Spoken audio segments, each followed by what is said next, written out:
Hi, this is Travis Wayne Goodsell, and I'm starting up videos again on YouTube again. I started them in the beginning, way back in 2014, and been doing just fine until this whole Cambridge Analytica with analytics and all this garbage came around and messed everything up and chased me to my website. But earlier this morning, and then my website's now altering their analytics and chased me back to YouTube through a different Gmail. And so this morning I brought out in one of my LDS Critic videos about Joseph Smith and the Knights Templar. So I thought I would share with those of you who know nothing, which is all of you, on that subject. And of course I've disabled comments. I hope I'm supposed to, because I don't want to do battle with Russian trolls who are trying to spread mis and disinformation and attempting to sabotage things in the United States more than they've already done already. And so the church critics and Mormon apologists don't understand why it is that the new Israelites in Vermont were involved with the divining rods and other type of practices which the society believed to classify it all under witchcraft. And they didn't understand money digging and buried treasure plates and all this folklore as it was back then. But it had its origins with the Knights Templar coming to America long before Christopher Columbus.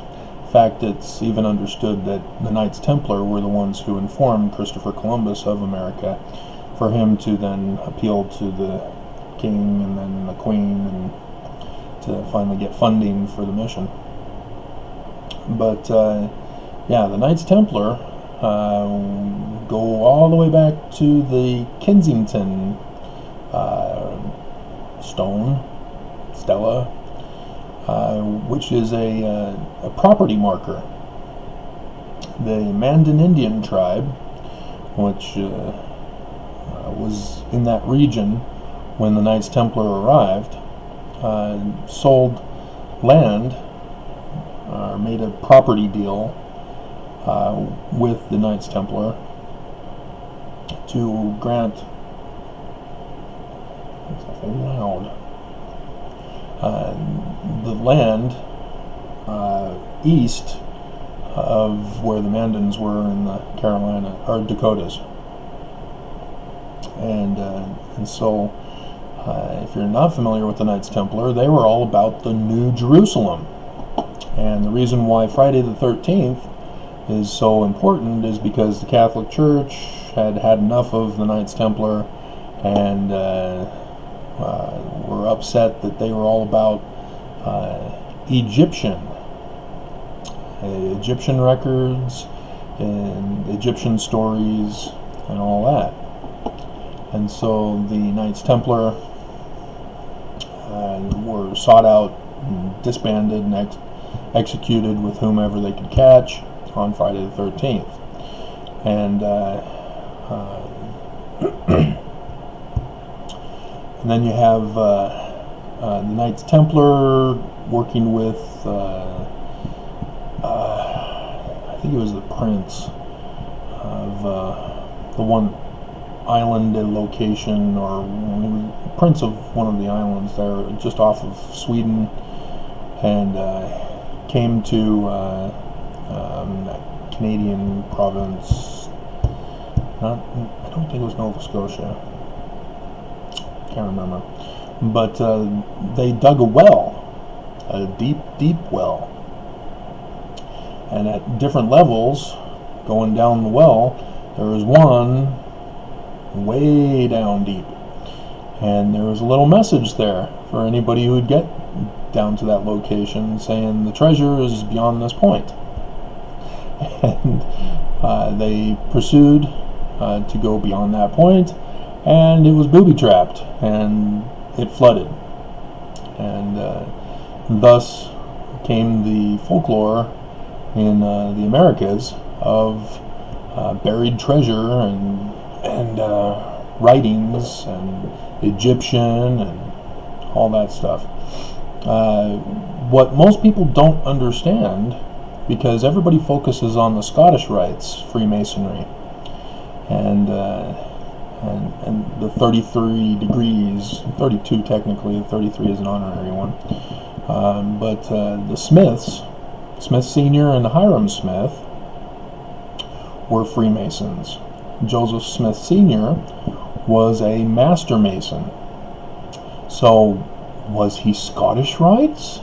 No, he was York Rites, the Grand Lodge of England. And that's a different ranking. And depending on who you go to, it's either the 10th or the 13th level or ranking. The highest you can go in the York Rites is the Knights Templar. And that's the one that the Smiths came from. So you have the Freemason rites of Hiram Abiff, who was murdered at the Temple of Solomon, and the audience gets to participate in the search for the killer at Solomon's Temple. And so now you can go into the Smith history of the church history, and you have buried plates and messengers appearing, giving the location of the plates, who are dead, and people are, and Solomon's Temple, if you've read that in the Book of Mormon, and Brethren Adieu. Everybody misses that. Apologists miss it, critics miss it. They all focus on just adieu. You can't have French in an Egyptian It's plagiarism from William Morgan's Illustrations of Masonry that was assigned to him, even though he was long gone and didn't get to finish the book. And other things are involved in that, but yeah, what the Book of Mormon is encoded. The books that are plagiarized in the Book of Mormon are the code primer, the codex, or whatever it's called, that's supposed to lead you to the interpretation of the passage that's in the surrounding area. So you don't just say, oh, Brethren Adieu, it was plagiarized, the book's a fraud, the church is false. No, there's a message in there if you're paying attention, and that's all part of the Knights Templar of the Smiths, and so you have them starting the organization. What do they want to do? They want to build a temple. Yeah. And so, yes, others, like the New Israelites, were wanting to build a temple and blah, blah, blah.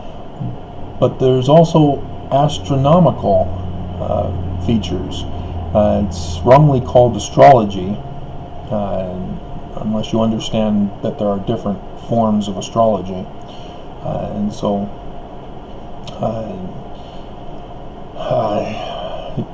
if you get your Stellarium program at stellarium.org, don't go to .com. That's a virus.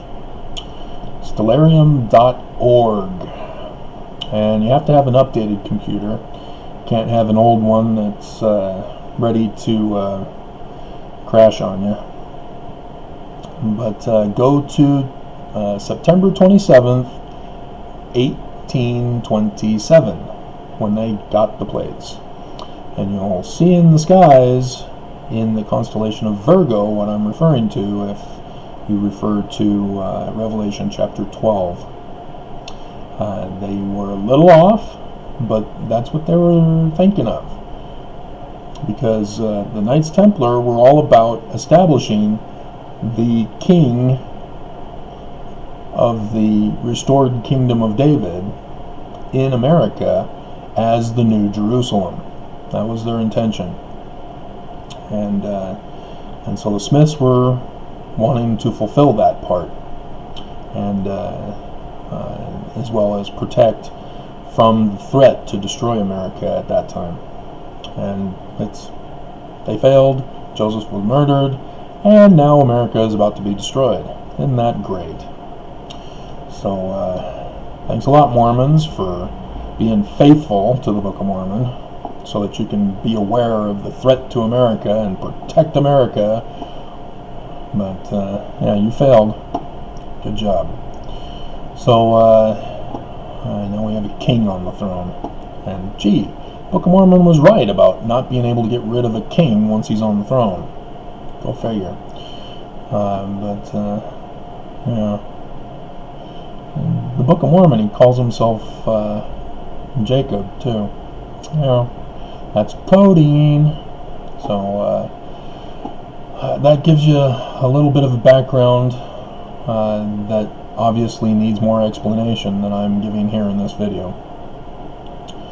And unfortunately, it's getting too late, as I mentioned. But I thought I'd share it with you, just so that you can know right before we all die.